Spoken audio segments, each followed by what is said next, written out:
Hello, I'm Harrison Keeley. Here's a quick look at today's top stories. First of all, the City of Chattanooga isn't cremating dead pets anymore. Instead, the city is dropping them off at the dump. Veterinarians have paid hundreds of dollars over the past 3 years for the city to pick up euthanized pets and take them to McKamey Animal Center to be cremated. But that practice stopped more than a month ago. Now the bodies are dumped off in the landfill, and veterinarians say they were never told about the change. Last year, the city picked up nearly 1,500 dead animals, and McKamey Animal Center says it was never alerted to the change either. McKamey chairwoman Ann Ball says city officials told her that cremation wasn't necessary and that the city was losing money on it. How much money? Well, McKamey was paid about $3,000 for the service last year. The city says the recommendation to cut cremation came from Public Works Director Lee Norris to save money. Now the city says it's up to veterinarians to contact McKamey directly if you want your pets cremated. We're learning more about the upcoming election over whether to unionize Chattanooga's Volkswagen plant.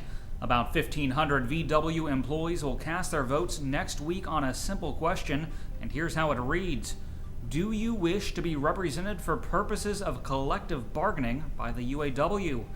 The question will be on paper ballots, and a result of 50% plus one will decide the winner. Voting ends at 8:30 p.m. next Friday, February 14th, and the winner is expected to be announced just a few hours later. Experts we spoke with say they wouldn't be surprised to see the results challenged. In the meantime, those opposed to the union claim they're not being treated fairly by Volkswagen.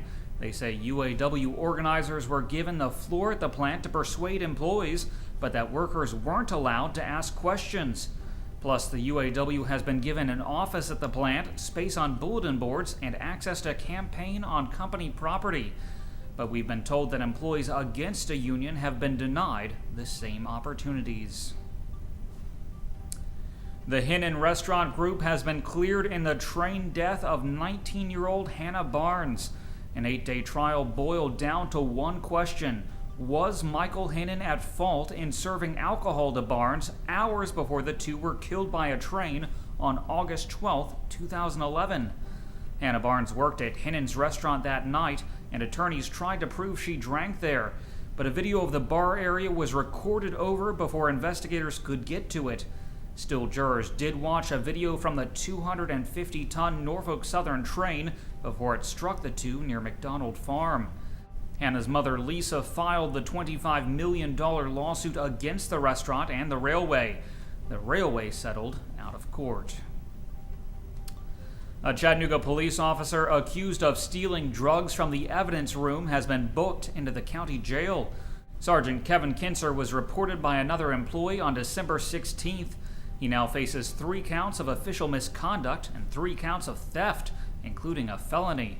Kinser has posted bond from the jail, and he remains on unpaid leave from the police department.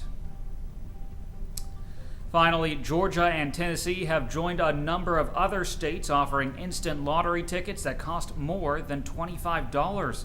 The Georgia Lottery introduced a $30 scratch-off ticket last week with a $10 million grand prize, and Tennessee lottery officials say they're happy with sales of a $25 instant ticket introduced last April.